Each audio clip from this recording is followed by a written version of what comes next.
जन्मदिन रे वृक्षरोपण करी समाज को परिवेश सुरक्षार एक सुंदर वार्ता देइछन्ती हॉलीवुड रो अभिनेत्री वर्षा प्रियदर्शनी। निजर चुलबुली अभिनय और सुंदर व्यक्तित्व पई ओडिशार घरे घरे परिचित वर्षा प्रियदर्शनी निज जन्मदिन अवसर रे कटक खानगा स्थित साई बाबा मंदिर परिसर रे गछ लगाइछन्ती। तांको सामाजिक संगठन सम्मानित पक्षरु ए कार्यक्रमर आयोजन करा जायतला। हॉलीवुड रे अनेक सुपरहिट एवं नारी केंद्रित सिनेमा भेटी देई दर्शकक हृदय जितिबा वर्षा समाजसेवा क्षेत्र रे मध्य सबबेले आगरे रही आसिछन्ती। असहायଙ୍କୁ साहाय्य करिबा सह शिशु शिक्षा, नारी स्वास्थ्य और वयस्क सेवा कार्य रे सदा सर्वदा निजको नियोजित करि आसिछन्ती। निजर शांत और सरल स्वभाव पई सबुठु अधिक लोकप्रियता हासिल करिथिबा एई अभिनेत्रीक जन्मदिन को तांको प्रशंसक मध्य बेस स्वतंत्र भाबे पालन करिछन्ती।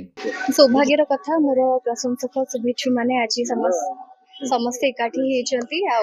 वृक्षरोपण करवा आम समस्तଙ୍କର दायित्व आ परिवेश सुरक्षा आमर दायित्व ताहा ही गोटे वार्ता थिला। मदर अर्थ को डेडिकेट करके मोर जन्मदिन आज पालन करिछि। फैंस आ शुभेच्छु मान सहित समस्ते आज योगदान देइछन्ति। समस्त पाखे मु चिरऋणी।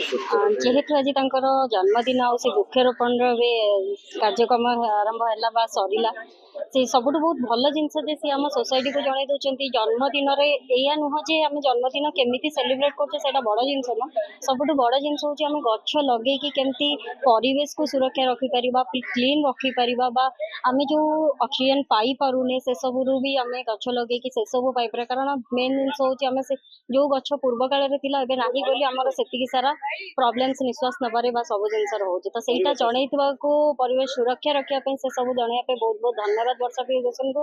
तो मत भी बहुत आज भल लगिला वृक्षरोपण ये मु सामिल भी हेली। रूपेली परदार नायिकारू साधारण लोकंक सुख दुखर साथी साजिथिबा वर्षांकर ए महत् प्रयास आज अनेकक पई प्रेरणा साजिछ। कटकरू सत्यदीप कर रिपोर्ट एनटीवी।